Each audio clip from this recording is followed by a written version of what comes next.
In this section, I'd like to talk about sign extension. So let's go here to see how we define things with some code with the test bench in Verilog.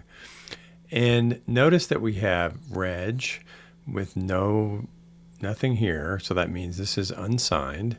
This is 16 bits. And we have UW, so unsigned, W for wider.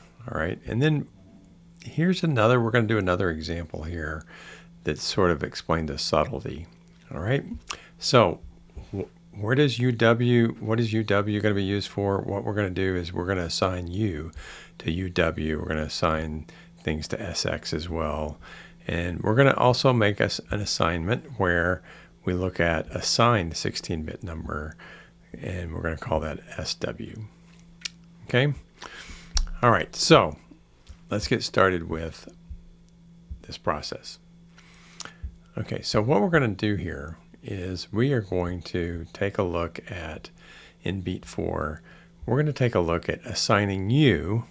Remember, U was the 8-bit version, and UW is the 16-bit version. So we're assigning this 16-bit register to the value of U, but U is only 8 bits. So the question is, what happens? Okay. Well, if things are unsigned, then it's no big deal. We just extend these extra bits with zeros. It's like leading zeros for a number that you have that you're trying to represent. So if I had 10 and I wanted to, extend that representation, I could say 0010, that's 10. I'm talking decimal here.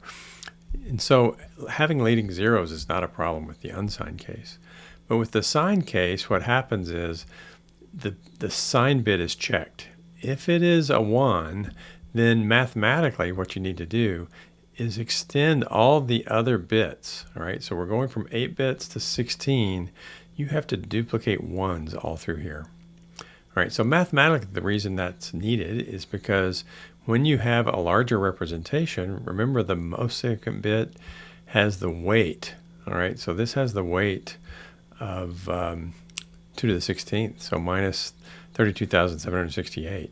Then I have to add all these other positive powers of 2 to get me back to minus 256. All right, so that's why those ones are needed mathematically. And then you do the regular thing that you did with sign numbers, add this back on, and you get minus 91. So we started with minus 91, we ended with minus 91 after we did sign extension.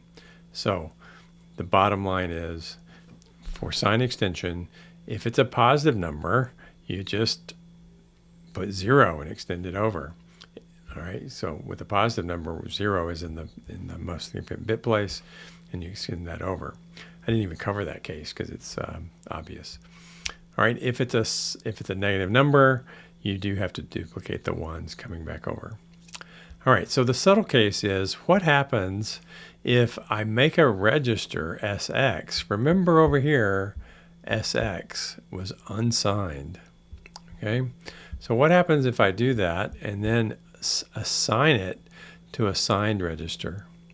Okay, so what happens is, let's just run it and see. Oh, I'm in the wrong thing. Let's run it and see. Okay, so what happened was, when I made the assignment S equals SX, the sign extension took place. Okay, and so that made this have the same bit pattern as the sign extension. But then when I printed the value of that number down here, here's the bit pattern right here. SX gets the bit pattern, and then here is the value, the decimal value that's interpreted. Well, when you interpret that, when you read that back, it reads it back as unsigned, because SX was made to be unsigned. All right, that was the definition when we defined the literal. SX was unsigned. Okay, so there's a phrase, the extension follows the source. The source in this case was a signed number, so it got sign extended when you made this assignment. Okay, the extension follows the source. The source was signed, so SX ended up having a sign extension. But then when you read it back using a display command, it follows what the destination is. The destination was SX, and SX was unsigned.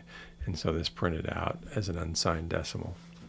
Okay, those are kind of subtle. So the main things to think about really are signed and unsigned, where you have to do the most significant bit gets extended. All right, that's the main takeaway. But I did want to point out these subtle details that can show up in Verilog.